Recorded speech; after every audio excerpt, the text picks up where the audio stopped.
reflect the urgency of our times, Senator Booker, and I thank you for it. Let me frame the question this way.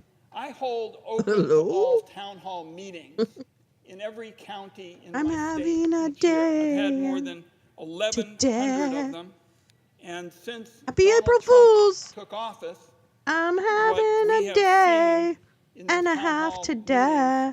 Is fear. Hi, welcome to what I've been watching all night. And I might add, record turnouts. Hope you have I was too. in a small town in Central Oregon recently, Sisters. Wow, Luigi. 1,400 Jane, oof, Neil, Jane, Neil. You've touched on It's so good to see you. Happy April Fools. Medicaid and Social Security. Happy April Fools, everybody. Involving healthcare and retirement. Hope you're gonna celebrate. You slept. Between the government and our people. Whatever. And these programs make it possible for people to pay for essentials. Yeah, they're not going to fancy places. Yeah. They're buying groceries. They're paying rent. I haven't meant to look up what they were filibustering. They're filibustering the omnibus bill. Hi, Teresa. Happy April Fools. Goal is to get Hi, out Neil. in the woods April Fools. And help prevent fire. Yeah. No, I actually didn't watch it all night. I did sleep. I slept too. I slept too, just like you guys. Trying to help. Now, we serve the Good American morning. people. Good morning. And I'm telling you, I've seen Welcome to Ron Wyden. Actually, hours. you missed a good part. The good part was just a reflecting minute the ago. urgency I don't know if you were of watching our it, but times. Our salaries are paid for by Iggy, good taxpayers, morning. and How are I'm you particularly feeling? troubled Iggy, by how the are you fact that feeling? We're getting all these reports. How are you feeling? that Oh shit, I turned him many off. senators are saying, I'm not going to do town hall I wasn't. What meetings. was the good part? Oh, okay, good, They're because on this the is other the good side of part. the aisle. No, that's by not it. saying things like this coming out of the White House. Office in Georgia. Oh man. Is right. And In my time in the Senate with you, we've seen the most amazing, shocking moments within the Bergefeld case at the Supreme Court, recognizing the humanity, the dignity, and equal rights of LGBTQ Americans to have love and marry. We've seen fights in this time that we've been here, where we've seen You need more victories sleep, on Iggy. healthcare that made such a You need difference in people's sleep. lives. We've seen the fights while we've been here. Some of He's the most been painful doing this all moments night, where and we've I'm seen gonna the arc of the say moral universe he looks bent, pretty not fresh by the people here. for all night for an Not by all-nighter. the people in this body. You think we got suffrage because a bunch of men on the Senate floor said, okay, guys, come on, put your hands in here. Ready, give women the right to vote on 3. Ready, break. That's not how it happened. It's not how it happened. It happened because the power of the people is greater than the people in power. You think we got civil rights because one day Strom Thurmond, after Which big dick you toilet think we guy? got civil rights? Which I thought it was the passing of He the came to the floor one day and said, the I've budget. seen the light. Let those Negro people have the right Because to he's been vote. talking about No, we Medicare had civil all rights night. because people marched for it, sweat Yeah, for anger it, is good for and your John Lewis complexion. bled for it. Is he on some And so sort of I'm Yeah. scared too. democracy? But fear is a necessary Hi, precondition to Easily. courage. How are you, darling? I Good am to see you. angry too. But my mom told me never let your anger consume you. Channel it, fuel it, so it can help your love be greater and stronger. Amy Klobuchar, that's what this moment needs. And our job in this body is to be truth tellers. Our job, just as you said so brilliantly, is to elevate the voices of the people of the country, because you're right, Amy Klobuchar. This is the people's house. Thank you, Senator. It's Article 1 of the Constitution, and it's under assault. We're seeing that Chris Article 1 is Fleming under thing on assault. Amy Our Klobuchar. spending powers. Thank you, Our Senator. budgetary powers, the power to establish agencies like the Department of Education and USAID. It's under assault by a president that doesn't respect this document. And how do we stop them? I'm sorry to say we hold powerful positions. We are elected by great states, but we're in the minority right now, and you spelled it out at the beginning of your questions to me. It will take 3 people of conscience on that side. It will take 4 here. I'm going back to my book because there's somebody that you know. I don't know if my staff put it in at the last moment. Yes, they did. Margaret Chase Stevens, who you know. Margaret Chase Smith, excuse me. A U.S. Senator from Maine, a Republican. when a demagogue had rose in the land, exploiting people's fear, deporting Jews who were not citizens of this country because they were accusing them of being communists, at a time that this body was being twisted and contorted to the will of a demagogue, where nobody had the courage to stand up. It was a woman from the Republican Party that stood, I don't know, somewhere in this body. Her feet might have been tired. Her heart might have been hurt. She might have been afraid. Let me tell you what we're going to watch to today. Stand up to people preaching the Red Scare. But this woman in this body, rare thing in those years, this woman in this body who are founders, those imperfect geniuses that wrote this Constitution, the woman in this body who wasn't imagined by our founders, thank God they called upon us to make a more perfect union. And generations of activists finally made it real that women could serve in this body. She had the courage. Okay. I didn't realize that was starting. What the hell is wrong with these people? I read What's wrong with you people? She said, I don't believe that the Republican Party... Okay, I'm sorry, but do go back and find that. I'm sorry. We'll see that Raising Cain. the architects of that legislation would conclude that their reforms were successful. The driving force behind Goldwater-Nichols was to inspire and in some cases require jointness. So let's talk about jointness with regard to Lieutenant General Cain. They believe that when our military services work together, those services are greater than the sum of their parts. General Cain agrees, and his record reflects that. He began his career as an Air Force fighter pilot in 1992. By the time he was done, General Cain had operated in every domain, and he had developed relationships with every service. That would not have been true 40 years ago. General Cain flew and commanded aircraft, but he's also worked for the U.S. Department of Agriculture, having helped in the wake of Hurricane Katrina in the midst of a bird flu outbreak. At the White House, General Cain wrote early homeland security strategies. He deployed and commanded repeatedly to Iraq and Syria, serving within various special operations forces units. He ran our most secretive programs for all military services. General Cain worked extensively as the CIA's senior military officer, again, collaborating with every military service and combatant command. It's difficult to imagine a better joint and interagency background for a nominee of this position. Is it hard to imagine? Our threat environment is complex. Maybe you don't have a good enough imagination. Understands how the services can work together to meet today's dangers. We have much work to do, as this committee knows. We need to grow our defense budget. We need to reform the Pentagon's processes drastically. If confirmed, General Cain would play a significant role in providing military advice to the Secretary of Defense and the President of the United States on both of those topics. In particular, the chairman plays a significant role in the requirements process. I hope he will make a priority to modernize this critical aspect. The statutory role of the chairman may be limited, but the position is explicitly the voice of the combatant commanders. That voice matters because the commanders are largely absent from our requirements and budgeting processes. The chairman can and should also be an advocate for a more agile planning process, one that considers the problems, and I'm going to use two big words here, the problems of simultaneity and protracted warfare. I guess that's three big words and two big terms. These are technical terms for fairly straightforward facts. First, that our adversaries are likely to act against us in a coordinated fashion, simultaneity. And secondly, that once that war breaks out, it tends to take on a life of its own, protracted warfare. Lastly, a chairman is responsible to deliver a serious, honest chairman's risk assessment to this committee as soon as possible. I look forward to General Cain's thoughts on each of these points. Based on my conversations with the nominee and based on his actions in uniform, I'm confident that General Cain will give President Trump his best military advice.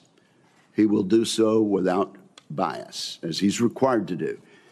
He would not consider whether the president may like or dislike that advice. That's exactly what a United States president deserves. I'm convinced that General Kane sees this role as absolutely nonpartisan. We can argue politics up here on this dais, but I expect General Kane to stay out of it, no matter the subject. Oh, do you? I thank the nominee for his service and for appearing today, and I turn now to my friend and colleague. This is Ranking bullshit. Member Yes, Reed The for Hague his should get opening involved. remarks. Because Thank you, Mr. frankly, Chairman. to the rest of the Lieutenant world, General we're Kane, dealing with a welcome, bunch of and terrorists in our congratulations on your country who have nomination. taken over. Also, I would like to extend my That's it. appreciation to your family because I know they've Isn't been he with not you actually qualified throughout your according to the entire standards of the career, and they're position? with What you does, today. oh, Kane? I also Yeah. want to offer my deepest condolences to the families of the U.S. Army soldiers who tragically lost their lives in Lithuania during Yeah. a mission last week. Yeah, and the president General just Kane, like you blurted have been out that nominated they're to be dead. Chairman of the Joint Chiefs of Like Staff. they were We nothing. must start by acknowledging the unusual conditions That's what the around your president did. nomination. 6 weeks ago, President Trump abruptly dismissed General C.Q. Brown, who was not even halfway into his tenure as Chairman of the Joint Chiefs of Staff. Secretary of Defense Hegseth also Pig's dismissed breath. We named several him other yesterday. senior officers, including I hate him so much, Admiral Jane. Lisa I hate all Franchetti, these guys the Chief of Naval so Operations, much. General James Blythe, the Air Force Vice Chief of Staff. It's like and watching all three something you Judge feel Advocate like you Generals can't for the stop Army, it. Navy, and Air Force. To this day, no explanation has been given for the dismissal of these officers. As such, I remain deeply concerned that they were crazy. dismissed for political reasons, which sends a chilling message throughout the ranks. I would take a moment to salute General C.Q. Brown, who served this nation honorably for more than 4 decades and led the Joint Chiefs with dedication and skill. He and each of the officers who were dismissed had outstanding careers in the military and represented our nation with great courage, honor, and distinction. We all owe them a debt of gratitude for their service and sacrifice.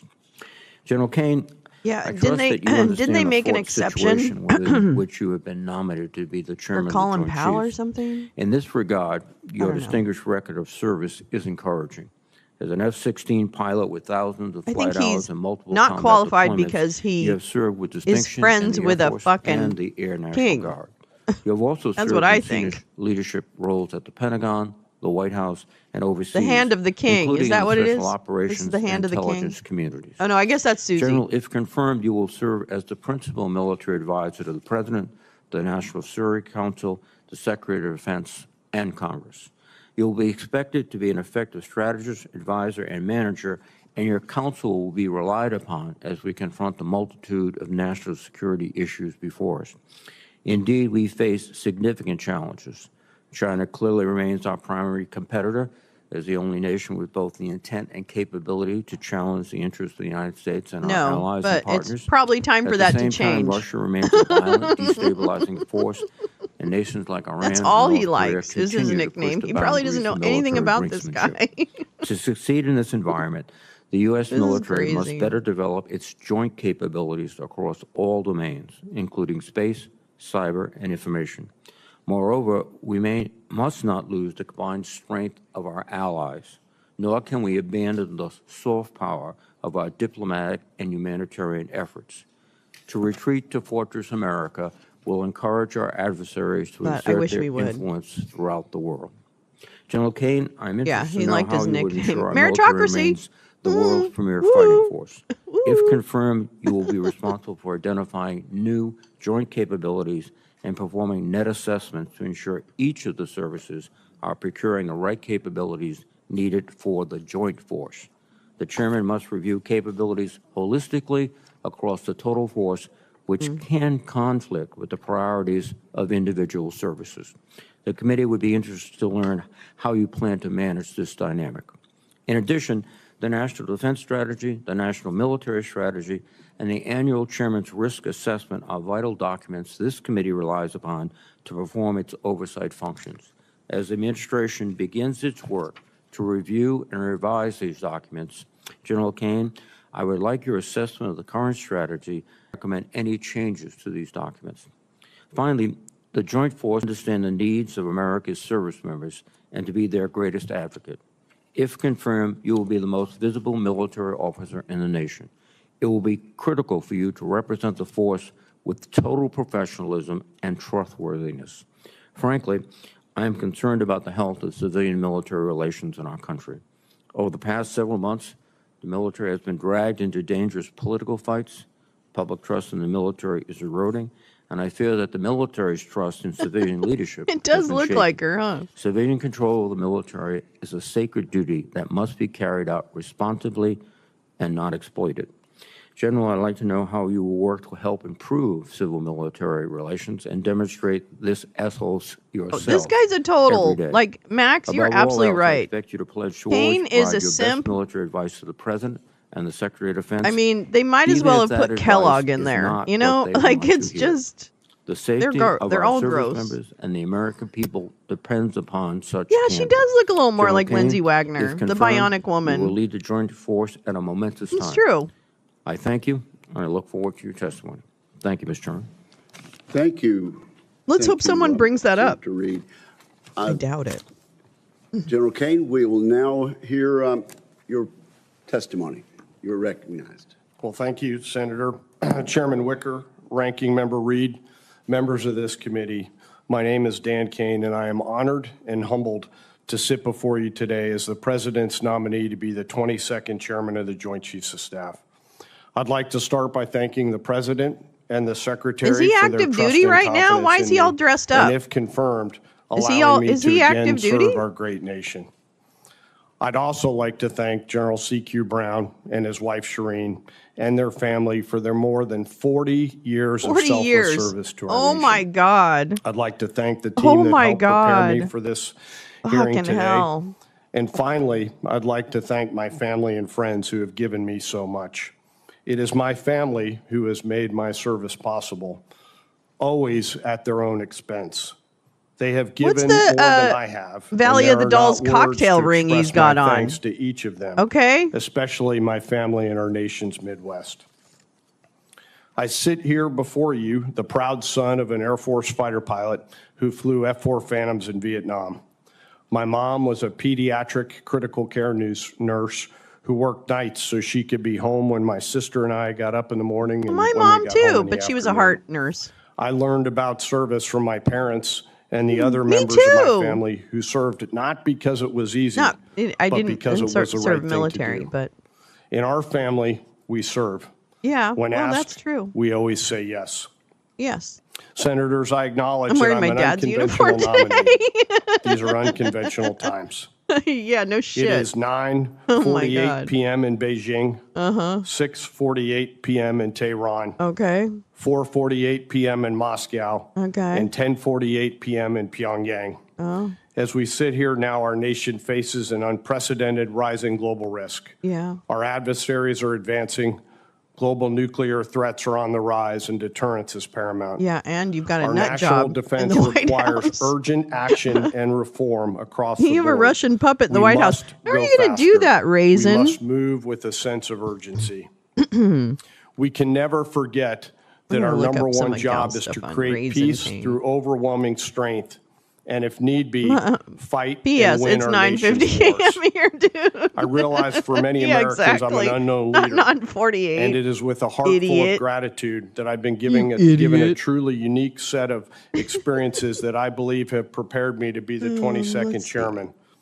For the past 34 years, I've served in the active Title 10 force, in the Title 32 National Guard force, in the Title 50 force at the CIA. I've served in the interagency at the White House, and I've deployed in combat as a fighter pilot, a special operations officer, and a CIA officer. And I've been an entrepreneur and investor in the business sector while a citizen soldier in the National Guard. As a general officer, I've had the privilege of serving 3 presidents from both political parties, and most recently was the Associate Director for Military Affairs at the CIA, a job where I was charged to provide military advice to the Director of the CIA and globally integrate DoD and CIA activities across the world.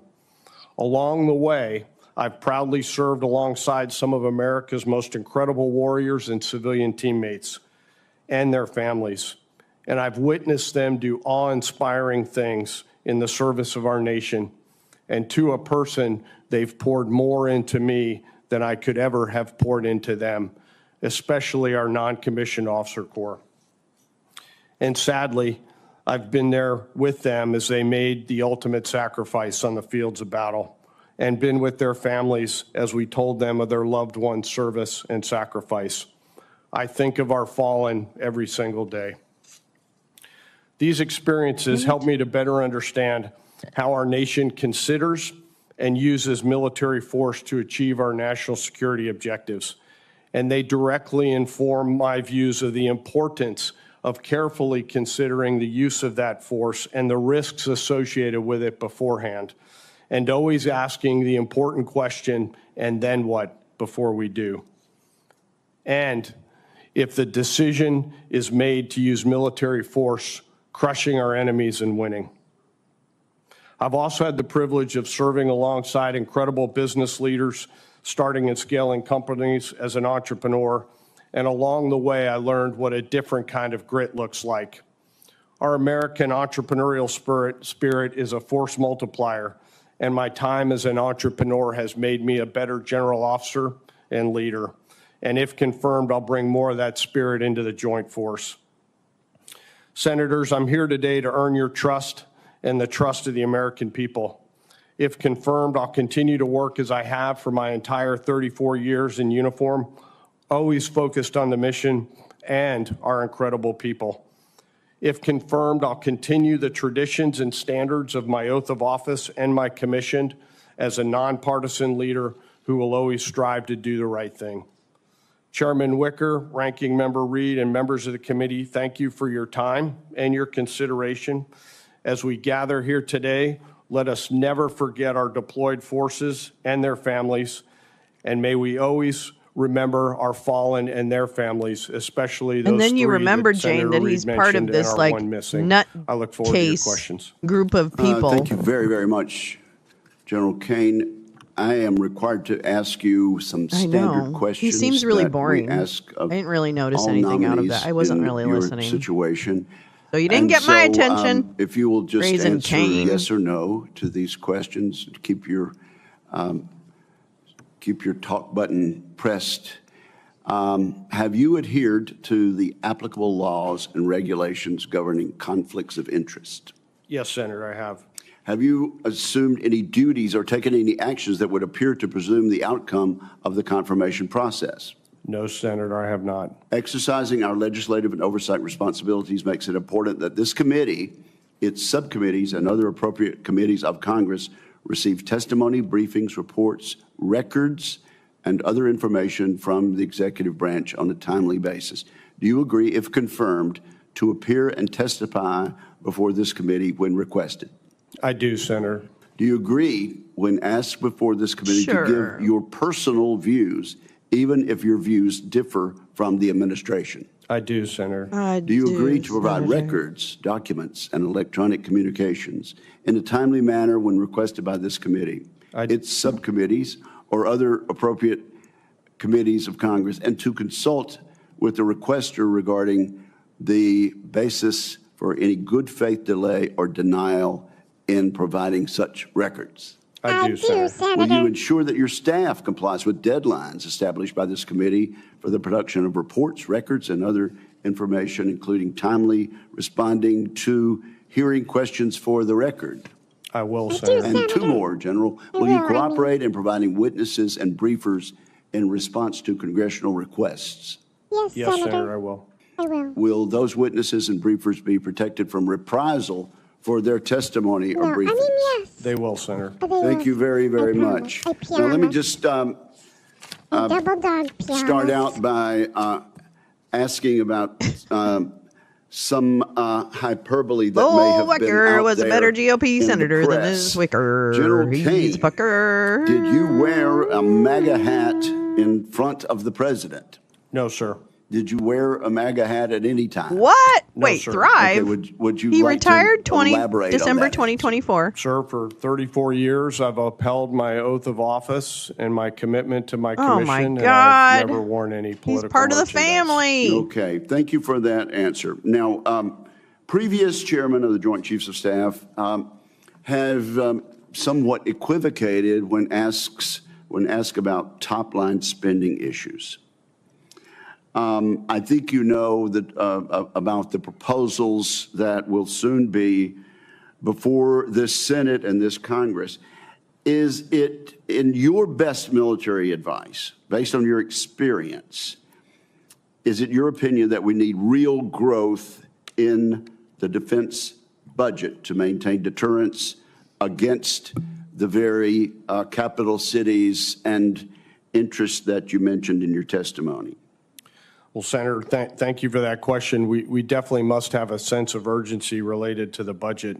I think it comes down to ultimately finding more deployable or allocatable capital. And there's really three ways to do that. We can find greater efficiencies in the budget through cost savings. We can reprogram from different programs, or we can get a higher top line. I think of it in terms of a business model where we get more revenue. So we've got to move quickly and figure out how we can get real purchasing growth over time. Okay. Well, let's talk about efficiency. In the special operations community and with the CIA, you've worked with some of the most innovative and risk-taking parts of national security enterprise. You also mentioned your experience in the private sector, which I think can serve you well. Startup. I know, Gal. We do have to hope that he's going to hold the line for the military. And if confirmed, you will conduct oversight on the military's requirement processes. We hear constantly from our combatant commanders that it takes years for their military needs to be converted into requirements. Based on your experience, do you believe the requirements process needs to be fixed? And do you agree with those who say it needs to be entirely torn down and rebuilt to get our warfighters what they need according to a timeline in which they need it? Well, Senator, I definitely agree something has to be done.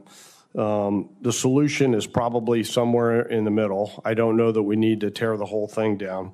I definitely agree that we need to improve the speed and agility of our requirements process. Technology is evolving so fast, our requirements process does not evolve at the same time. And we've got to have our combatant commander's voice in the requirements process.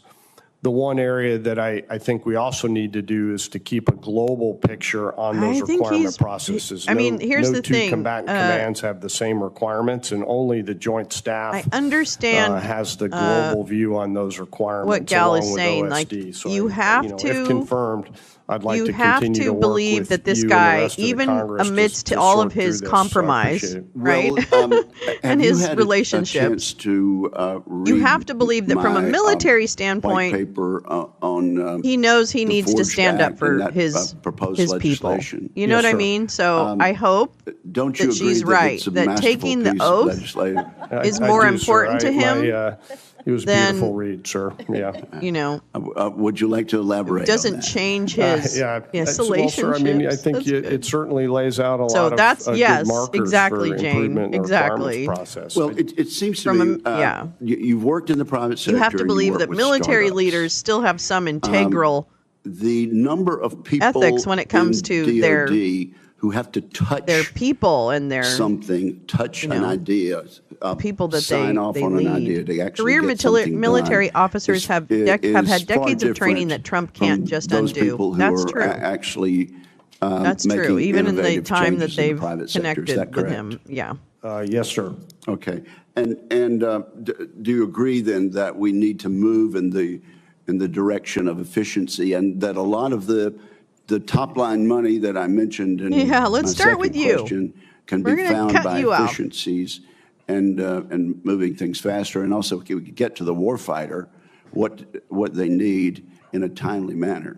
Yes, Can sir. we stop calling them war fighters? I understand that's a thing Well, let now me ask, with the Republicans. I've got 12 seconds. but I think it's gross. I might do a follow-up at the end there. But thank you very much for your testimony. They all think Senator that they're Reed. so Thank fucking you very like much, it's Mr. fucking Chairman. movie. It's a movie. General Kane, as you are aware, it was recently revealed that senior Trump administration officials, including the Secretary of Defense, were sharing sensitive information about upcoming strikes in Yemen on a Signal group chat. In your professional opinion, should a member of the Joint Chiefs or the relevant combatant commander been included in that discussion? Senator, thanks for that question. I understand that the voice of the Joint Force had been expressed through the incredible work of the acting chairman and current vice chairman. I understand he put a statement out yesterday or the day before saying that they'd consulted with the secretary. And, you know, from what I understand of that chat, that was a partisan political chat, and so the Joint Force should not have been represented in there, sir. In your professional opinion, should the Yemen strikes have been discussed in a Signal group chat on an unclassified platform? Well, Senator, I understand that both you and the chairman have asked for an inquiry into that, so I don't want to comment specifically on that matter. What I will say is that we should always preserve the element of surprise, and that should how about translate preserving across communications? every information domain and format, and never put our warfighters in any harm's way. Well, let me ask you, if you were on that conversation, would you have objected to the fact that it was being conducted on Signal? Well, Senator, I was not in that chat. I wasn't, though. I know can't that. answer a That's why I hypothetical. asked if you were. I can't Senator, answer I've a always hypothetical. communicated proper information in the proper channels. Thank you, sir. Oh, is that a no? Immediately following What the are his announcement, ties and to this your? is a Oh, wait, follow-up to it's back up Senator, here. Hold on. Chairman Wicker's first question. Immediately following the announcement of your I'm announcement, just going to stop him for a minute. He retired in December 2024 and immediately ended up on the board of 3 crypto investors, one with a link to both Jared Kushner and Peter Thiel. Thrive, the firm which funded Curtis Yarvin. nomination, press stories started to circulate Thank you, about Max. comments President Trump made about you and your past relationship. And according to the reports, the here we president go. tells a story where he spoke to you while you were serving in Iraq on active duty, and you said that you loved him, and I'll kill for you, sir. The president then said that you followed up these comments by putting on a Make America Great Again hat. General Kane, is any of this story true? Senator, as I mentioned to the chairman, for 34 years I've upheld my oath of office and the responsibilities of my commission. I think I went back and listened to those tapes, and I think the president was actually talking about somebody else, and I've never worn any political merchandise or said anything to that effect. Thank you. General Kane, during the consideration of your nomination, were you ever asked who you voted for in the last election or 2020 election? Senator, I was not. Are you aware of any presently serving service members or senior civilians they in the already DoD knew. being asked questions like this? I'm not, Senator. Do you agree that it's the utmost importance to keep the military apolitical and questions like this should not be asked? Yep, Gal I has agree a with thing you, on yes, that. Senator. And what steps you'll take February to guard 25th, against Venture the Capital potential Administration. polarization? Thank you. Senator, I think the question was, what steps will I take to guard against politicalization? I think it starts with being a good example from the top and making sure that we are nonpartisan and apolitical and speaking the truth to power every day. General Kane, do you believe there's any situation where it would be appropriate for you not to be consulted prior to a military operation? Well, Senator, I'm not in the job yet, so I can't imagine any hypothetical situation. There's an where I would aspect not of be the in conversation. If that's what there's an you're aspect asking. of the signal thing I didn't I think of. believe the Joint Force, if confirmed, and even if I'm not in a job, the Joint Force has a responsibility to provide best options to the Secretary, the Do you see NSC, Mexico, and the Denmark, and President. Canada as So enemies I of can't the USA? imagine a case where the Joint Force Are would you not willing be to in the use your conversation. troops against your fellow Final citizens? question. If confirmed, and this is you've got 40 seconds, and this is probably Yeah, take it longer seems than like that, something so Trump would just brief lie thoughts. about. He does how that all are you the going time. to ensure that the parochialism, which is endemic? So he said the in president every didn't lie, organization, but he was probably talking about certainly someone also in else. the Department of Defense, is curtailed or focused to a more joint effort? Well, Boy, man, Senator, these I guys appreciate really, that, I and mean, I'll can be you quick and imagine? come back to Donald you with Trump more if need is be, but, the figurehead I'm of this. encouraged by the What a 648 joke. Oh my years of God. experience Hi, that currently butterflies. exist in the How Joint are Chiefs ya? of Staff and in the Joint Staff, and I think they're all absolute How professionals. are ya? Thank you very much, sir. Thank you, Senator. Thank you, Senator Reed. Senator Fisher. Thank you, Mr. Chairman. Welcome, General. Thank you for putting yourself forward to continue to serve your country. As you are aware, there's ongoing efforts to force the Department of Defense to vacate portions of key bands of the electromagnetic spectrum, particularly the lower 3 gigahertz and the 7 to 8 gigahertz bands. General Kane, do you agree that the Department of Defense should have a meaningful co-leadership in any interagency determinations about the future use of federal spectrum? Oh my God, it's Senator, the spectrum thanks for thing that again. question. There are certain Jesus elements Christ. of the spectrum that They have love to unique fall back physics on this. associated with them that can impact our combat capabilities. So Here we go certainly again. want to have Spectrum. a I'll voice drop in the link conversation. again. Do you believe that it should be a co-leadership, though? Not just a seat at the table, but because of the, Oh my God. the exquisite assets that the department has and your knowledge of what those are, that you would need to have that co-leadership position?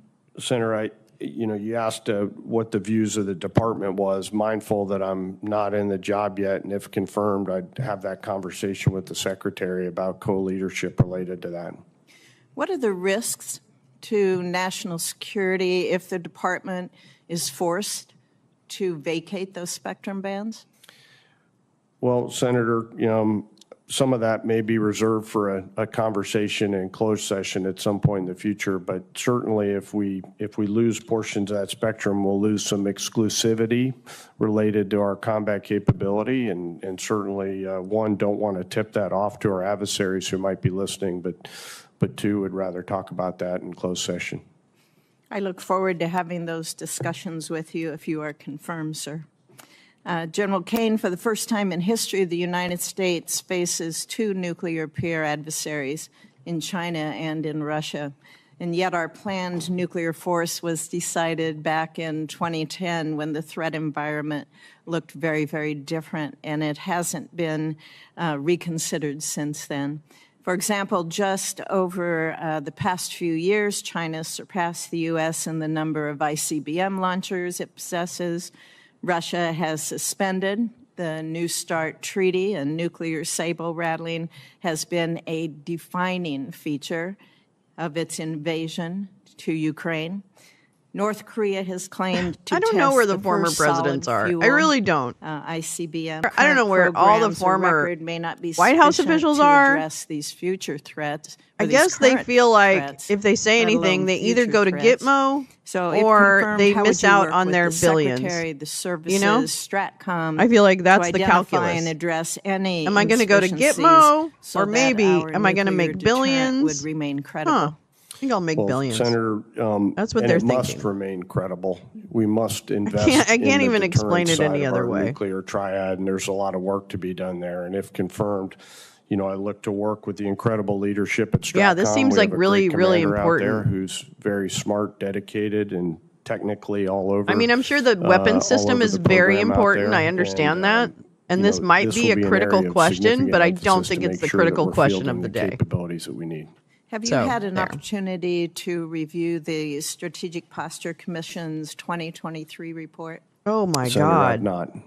I would highly recommend Yeah, that I you do really so. go get that very report from 2 clearly years ago. Articulates projected threats. It identifies potential gaps Yeah. in our capabilities. Yeah, go run and and it get that. makes a number. Meanwhile, I'm wearing of a actionable dog collar around my recommendations, neck. many of which were included in last I don't know what year's that chain NDAA. is.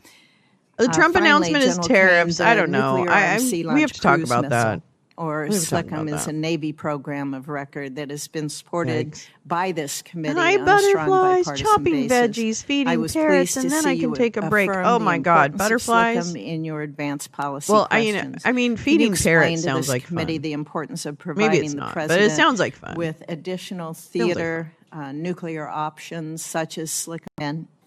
Well, Senator, when we look at the global laydown of nuclear weapons that you alluded to, the United States having Yeah. an additional option is a key and essential component Yeah. to our overall deterrence. Sheriffs, And that's but where will it? I don't SLCM fits know. into the I don't know, equation. but it can't be good. So it's important The that the our unknowing commander-in-chief has would to be have just those as options?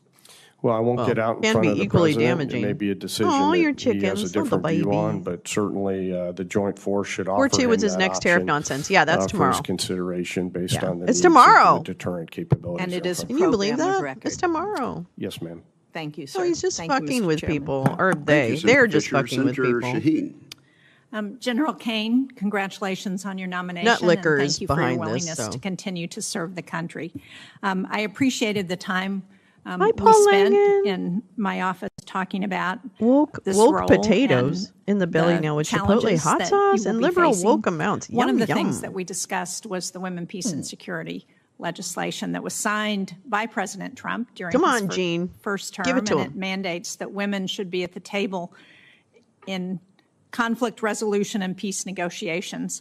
And at DOD, And didn't that's Mara always meant hold my having beer today? women involved in security cooperation programs that really That's give us, true. I think, an advantage over It's true. our adversaries like China and Russia. Can you, just for the record, are you familiar with the WPS program, General Kane? I am, Senator, yes. And do Hmm. you believe that's a DEI program? I do not. Thank you. Can you think provide it's some examples of the 70? operational advantage that, know, actually. from your perspective, this gives us?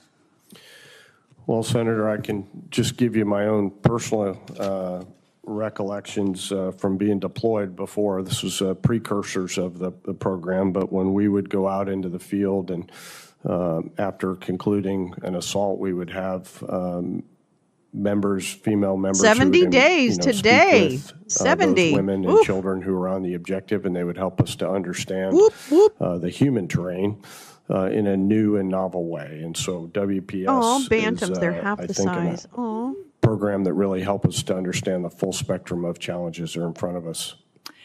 Thank you for that. I'm ready to arrive in democratic that has been most dystopia. effective in using Well, good. the You've WPS law eaten. has That's a been good thing. Indo-PACOM. Can you talk about how this contributes I'm sure to Trump is the using that as a guide. Hitler mission that took Indo-PACOM 52. has? Well, Senator, I'm not familiar with the Indo-PACOM specific example. If confirmed, I'll look into it and come back to you with my Yeah, thoughts if I'm on that matter. confirmed, I'll do all Great, kinds of thank you. I things. appreciate that. We've been hearing some rumors that have suggested that the administration is considering ending the dual hat policy under which our commander of European Command serves as the supreme allied commander of NATO. The commander of EUCOM has served as the supreme allied commander since Eisenhower, and part of the reason is to ensure that U.S. command and control of nuclear weapons on the continent also prevents nuclear proliferation in Europe. So I'm not going to ask you to comment on what the policy of this administration may or may not be, since I assume it's not been determined. But can you talk about the importance of U.S. leadership in NATO as a result of this dual hat arrangement, and how would you approach mill-to-mill obligations with NATO partners? Well, Senator, allies and partners are a critical component to our ability to There's so many protect good and defend hearings our today. values and virtues around the world. NATO is a key component to that. The president's been clear on his views of the importance of NATO, as has the secretary. Related to whether or not SACEUR stays a U.S. military officer, I'll defer to the president on that. I think that's a discussion that he currently is ongoing. But for me in particular, I value our allies and partners, and if confirmed, that'll be a significant portion. Do you value? Oh, tell me about And valuing I appreciate that. that that's a policy Tell me decision, about but valuing what that. I'm really asking is what the advantage is for the United States and having They're laying the eggs now SACR just like they used to ever since that be an rooster American. came into my yard. And, Senator, as always, anytime we have U.S. forces deployed, we generally have wanted them under a U.S. commander, and that was the history behind the establishment of SACUR. I think I'm going to be switching to a different hearing. Commander and SACUR together. Did you watch any subcommittee hearings late afternoon? I didn't watch the rules making committee, but again, would defer to the I wish I president had. as he considers what the future policy. That's the may problem look in like. assisted living. One rooster to every And 10. I know that Senator Reid Ew. asked you this question. Ew. And it was part of your official Okay. questions from Senator Wicker. But when you have situations where your military advice may be different Harry from Belafonte? the direction that the administration is heading The on voter one policy, again. Yes, the SAVE how Act. do you intend Yep, to that is approach coming those up for a vote. situations, and how would you continue should to talk make about that. sure that the military perspective that you're supposed to represent is actually being presented? Well, Senator, the same way I have for Esmeralda. 34 years with How are candor. you? Candor has gotten me here today, and Yeah, candor okay. will continue to Will it? allow me to We do can't my job wait. moving forward. Okay. I love him, and I know he's an important, thing. We've got a couple of things. Judicial overreach. So, rid me of this meddlesome judge is a hearing, and then full hearing on U.S. military posture and national security for North America and South America. So, which one sounds more interesting? I guess let's start with the judicial overreach. And to end temporary protective status for about 350,000 This is Venezuelans related to the that that's a very Joe important Biden hearing for welcomed Raising into Cain, this but I also country want to and hear gave them talk temporary about protective this. status to. There's like 3 good Temporary hearings today. seems not to be a word understood by the court. If President Biden could give protective status temporarily, how, in fact, could it not be the prerogative of the next president to undo that status? Yeah, well, he should Nowhere in stay that the fuck in protective his status room. was How there about an that? act of Congress or a recognition that temporary equals Nobody needs that permanent. nonsense. This is but the latest outrage coming from lower, or at least I might say the lowest courts. What are you doing? I have said from the start that my colleagues on the other side of the aisle should support this legislation. After all, it was the Biden administration who opposed these universal injunctions and said they were illegitimate. In fact, legislation in the last Congress, authored by a Democrat, is substantially similar to the one that we offer today and would have the same effect. To quote the previous administration's Solicitor General, literally the woman who spoke on behalf of the administration before the court, she said, "The government must prevail in every suit to keep its policy in force, but plaintiffs can derail a federal program nationwide with just one lower court victory." End quote. No, that's not the way Those it's words coming by out. Elizabeth Berlangar, President Biden's own Solicitor This General, were is from October 2024. Judicial overreach. In other This words, is about after judges. almost the Thank you for that entire 4 reminder. I years will of the put up Biden a administration, notice they still of believed what the and believe till the frick end this that is. this was wrong. And yet, we will probably hear today no support on the other side of the aisle. In fact, this is They're not really new, mean. but it is not old. They're so mean. For 180 years of our nation, there were no such Everybody's injunctions. really mean. Only beginning in 1963 did district courts begin to, in relatively small amounts, believe that they could do these without multiple plaintiffs from multiple circuits. From 2001 to 2023, the number grew to 96.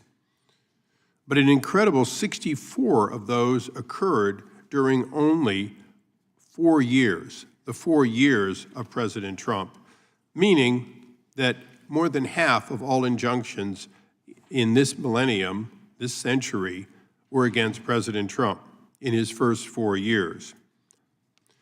That used to seem like a lot, but during President Trump's first 9 weeks in office this year, He has already faced more nationwide injunctions than President Joe Biden did in his entire 4 years. The federal judiciary isn't interpreting the law. It is oh, baby, that's not a flex. Okay? Daryl, I should be dead, Isa, because I've been this age since I was a child. That's not how it works. Yeah. The reason Dump and his friends get in trouble so much is because they cause so much trouble. Okay? It's really simple. It's really fucking simple. It's not hard. It's not a flex. I love these guys so much. Oh my God. It is impeding the presidency. It is, in fact, not co-equal, is it? but holding itself to be superior. Since Marbury, Madison, there's no question at all that's the wrong one. The third branch says it's the last word. And we have accepted that for over 200 years. But that acceptance is for the Supreme Court making a final decision, not one of over 700. Oh, I see. So really, it doesn't. Daryl Isa's telling you nothing matters. The state courts, the district courts, fuck them. Fuck them.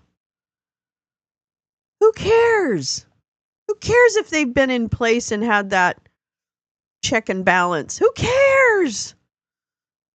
Just because you've done something for 200 years doesn't mean you keep doing it. Bend farther, Daryl. District and appellate judges. The reality is every judge is considering himself not to be an associate justice, not to even be the chief justice, but in fact to be a combination of the justice and the president of the United States. This demands that we make a change and make it quickly. When a judge believes that he can order a full plane of criminal aliens back to U.S. soil, essentially saying the Alien that Enemies 200 Act. years of a statute is to be overturned judicial overreach. by his quick order without knowing even who was on the airplane. And finally, demanding that President Trump spend $2 billion in a single weekend. And I repeat, a weekend. And not tolerating any delay because that money was money that that judge believed should be spent, even if it was reckless and illegal. The last one might be understandable because a judge might have misunderstood and thought that President Biden was still in the White House, or that $2 billion, like the $188 billion that President Biden tried to forgive in student loans, and then, when thwarted by the United States Supreme Court, found a workaround that he believed was legitimate and gave away another $8 billion in loan forgiveness. No question at all, we had a rogue in the White House for 4 years. Many today will talk about the current occupant of the White House. But in fact, most of the rulings that are being overturned are simply undoing rogue activities of the previous administration. The No Rogues Ruling Act does not eliminate which one is the that? ability of judges to make decisions. What's in fact, his name? Every decision made by a judge on behalf of a plaintiff would still go forward. But it would go forward only as to the plaintiff in front of him and not a nation as a whole determined by one judge, I'm just a little neither behind. elected nor appointed That's all, to a position I'm a little of sufficient behind. power to speak on behalf of the entire nation. And with that, I would recognize the ranking member, Mr. Johnson, for his opening statement. Thank you, Mr. Chairman, and thank you to the witnesses for your appearance today. Special shout out to former Speaker Newt Gingrich from the great state of Georgia. Professor Gingrich, good to see you. Of the many troubling actions the Trump administration has taken in its first 71 days, among the most damaging are his authoritarian, dictatorial, and unprecedented use of presidential power to instill fear, intimidate, exact revenge against, and punish those who dare to stand up to him and hold him accountable to the laws of our nation. A climate of fear and trepidation has descended upon the nation. The people of America are more afraid today for our democracy and for their personal safety than ever in our lifetimes. College students have disappeared off the streets paramilitary style by plainclothes, mask-wearing individuals and held incognito for days before they are discovered thousands of miles away in some private for-profit ICE detention facility. Why? For exercising their free speech First Amendment rights. Universities, bastions of free thought, have been punished for having the wrong ideology by having their federal funding revoked. And major law firms that dared to have brought cases against King Trump have been targeted with blatantly unconstitutional executive orders that, if allowed to stand, would shut those law firms down. Unfortunately, mega law firms Paul Weiss and Skadden Arps chose to settle with the king by pledging to represent pro bono only those persons and causes that the king approved of, Shame on it's them. human rights abuses. Then there are and, other law firms that have stood up to I King really Trump, hope someone and they have steps in, challenged like his the executive UN orders or the against them in court, and they ICC. have I know won. we don't belong. Kudos to the but lawyers at Perkins Coie, Covington and Burling, and Jenner and Block, among others, Who's going to standing up stand? for themselves and for the rule of law and for our democracy. Although federal courts have consistently ruled against these numerous unconstitutional executive orders of President Trump, the mere existence of these retaliatory executive orders should be chilling to all of us. bear hunting There has trip? been no semblance of due process or fairness in any of these cases. King Trump. Trump acts first, he deports first, he revokes funding Yeah, first. that's a good one, he blacklists Carla. What a good law idea. firms first, and then questions anyone who challenges him later. Somehow, in Yeah, spite of this, a we are Michael here Jordan today to talk tattoo is about evidence the, of quote, gang overreach, membership. An end quote, of the autism federal awareness courts. tattoo. Not the Come overreach on. of the executive branch official who is doing the overreaching. Our Republican colleagues want us to believe that simply because the courts are exercising their Article III power of equitable relief to temporarily halt some of Trump's most excessive executive actions, it is a sign of rot in our judicial system. That it is somehow our courts and judges, not the president, who have gone rogue and are overreaching. Mr. Johnson from Georgia. I disagree. But more importantly, so do the numbers. Since day one of his second term, Trump has attempted to rework our constitutional system of government through presidential fiat, issuing a record 107 executive orders in his first 71 days in office. As I mentioned, many of these executive orders are unlawful or unconstitutional, and the president does not have the power to change the Constitution through executive order, even if his name is Donald Trump. Naturally, they have been challenged in court, and of the over 150 cases filed against the Trump administration, judges have ruled against him 46 times. Of those 46, only 17 are nationwide injunctions. The cases are spread across district courts throughout the country, and judges appointed by Democrat and Republican presidents have all ruled against Donald Trump. What we are seeing playing out in courts across the country today is the judicial system working exactly as it should. America's federal courts have been handed case after case, challenging executive orders standing on questionable legal footing. And yet, the proportionally small number of nationwide injunctions shows the restraint exhibited by the judges considering those cases. I don't know what Donald Trump thought would happen when the cases made their way to the judicial branch, but clearly he has had enough with losing in court. Instead of letting the rule of law play out, Trump and his allies here in Congress now have chosen to go on the attack. Trump and his cronies have called federal judges rogue and corrupt. It was suggested that a judge supports terrorists, and they've called judicial rulings judicial coups. MAGA Republicans in Congress have called for judges to be impeached, not because they committed a high crime or misdemeanor, but simply because they ruled against Trump. And far-right media personalities have attacked the judges' families, publicizing their personal information for millions of their riled-up followers on social media. I don't follow What Trump. I just described do you is nothing less than a follow him? full-scale assault on our entire judicial system. That might be why and I it is didn't putting get it. judges, their family, and their staff lives at risk. We don't agree on much on this committee, but we should be able to agree that this is wrong. And we should be able to agree to back away from language demonizing the judicial branch, no matter what political party we belong to. Today's hearing is not just about helping Donald Trump undermine the judicial branch, though, well, let me say that this hearing is not just about helping Donald Trump undermine the judicial branch, though certainly it is about that. I didn't get one. The Republicans on this committee are sending a didn't get message to one. anyone who dares to stand up to Oh, Donald you don't Trump. follow him? No. If you step out of line, I don't follow they him will either. I target didn't get you one. next. We cannot afford to allow what Donald Trump is doing. wouldn't be shocked. Through retaliatory executive orders, through targeting immigrants, I through wouldn't be threatening shocked. lawyers, through vilifying judges, to become the normal. Our Constitution is being tested, and throughout American history, it has stood up try to follow him, attempts but to weaken its word protections. salad. Americans across the country are watching, and they know they didn't vote for Trump to destroy our democracy. They voted for Trump. Yes, a because journalist he promised post from to New lower the York cost of Times. living. And Trump has betrayed their trust. Prices are going up, and our economy is headed towards recession as co-president Musk threatens to take away people's Social Security, Medicaid, Medicare, SNAP benefits, and veterans care. Trump is doing nothing to deliver on the promises to the American people. I stand with my fellow Americans, with the federal judges who continue to bravely do their jobs in the face of criticism. And I yield back. I now recognize the chairman of the Subcommittee on the Constitution and Limited Government, Mr. Roy, for his opening statement. Yeah. I want to thank the gentleman from California, my co-chairman on this hearing. It's an important hearing. I thank him for his work on this issue as well as his legislation addressing the matter. And I'd like to welcome the guests who are joining us here today. Appreciate your time, obviously, particularly you, Mr. Speaker, and your great service to this country. And great to have your expertise here. We thank you. And I also want to give a shout out to Cindy Romero. I met Ms. Romero last August in Aurora, Colorado, and I appreciate what she's going to be Lolo here to testify about 1325179 today and her great my service. favorite. With that, I would like to take a slightly different angle as the chairman of the subcommittee on the Constitution than the direction that my friend from California took. Oh, we caught because up. I want to emphasize the judicial overreach we've witnessed over the last 2 months and nationwide injunctions more broadly that are undermining the constitutional structure our founders so wisely envisioned. The nature of the executive branch was a primary point of contention at the Constitutional Convention. Some delegates favored a plural executive, thinking that this arrangement would better preserve liberty.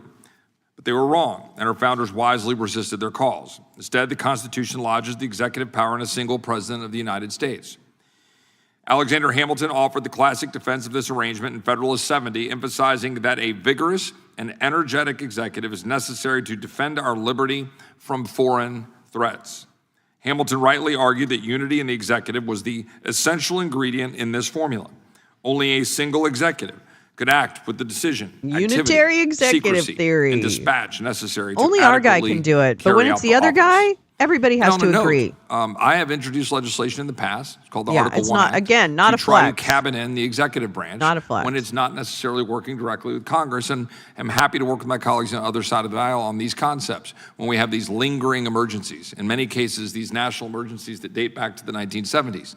There are times for the Congress and for the legislative branch to assert itself. But the president's authority is at its zenith when we're talking about his actions as commander-in-chief. Injunctions and temporary restraining orders halting presidential actions nationwide threaten the key feature of our constitutional architecture, undermining the core premise of unity in the executive branch, the unitary executive, as we refer to it. Even the most strident proponents of a plural executive at the Constitutional Convention advocated for an executive council of 3, maybe 5 members. Today, in practice, we are governed by an executive council of 678.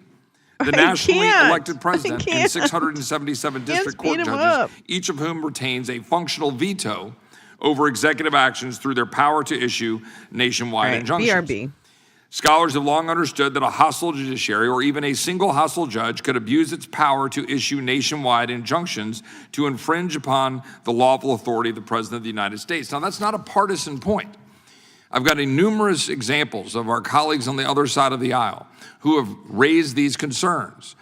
The Biden administration's Solicitor General, Elizabeth Prelogar, told the Supreme Court as recently as 2024 that, quote, a court of equity may grant relief only to the parties before it. The district court violated that principle by issuing a nationwide injunction, ... In 2022, Solicitor General Prelogar asked the Supreme Court to address nationwide injunctions as permissible relief in the United States versus Texas, arguing that district courts normally, quote, should only provide relief for the benefit of the prevailing challenger. What happened there was our Democratic colleagues started realizing that when Republicans went to district courts to get injunctions against their president, that suddenly they didn't like it so much. So they were raising concerns. Justice Elena Kagan spoke out against nationwide injunctions by a single district judge in 22, quote, the ability of a single judge to stop implementation of a policy across the country. She stated, in the Trump years, people used to go to the Northern District of California, and in the Biden years, they go to Texas. Just can't be right that one district judge can stop a nationwide policy in its tracks and leave it stopped for the years that it takes to go through the normal process. Former United States Rep. Mondaire Jones introduced the Injunction Reform Act in 2022. I could go through the quotes that he offered, but I won't. I can offer those for the record without objection.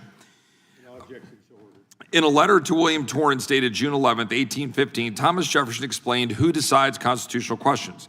Certainly, there is not a word in the Constitution which has given judges that power, authority to decide on the constitutionality of a law more than to the executive or legislative branches, meaning we all have an obligation and a role to do that. Questions of property, of character, and of crime being ascribed to the judges through a definite course of legal proceedings, laws involving such questions belong, of course, to them in the judiciary. And as they decide on them, ultimately and without appeal, they, of course, decide for themselves the constitutional validity of the law. In other words, our founders never intended the federal courts to have the ability to unilaterally decide constitutional questions, as these judges are unelected and were never given the power to legislate from the bench. That's how it works, Chip. Treating the courts as the final authority on public policy, policy, grants them more power than even Madison's rejected Council of Revision proposal at the Constitutional Convention. Indeed, it happened regularly during the first Trump administration, as we've pointed out. Now in the second Trump administration, it is on steroids.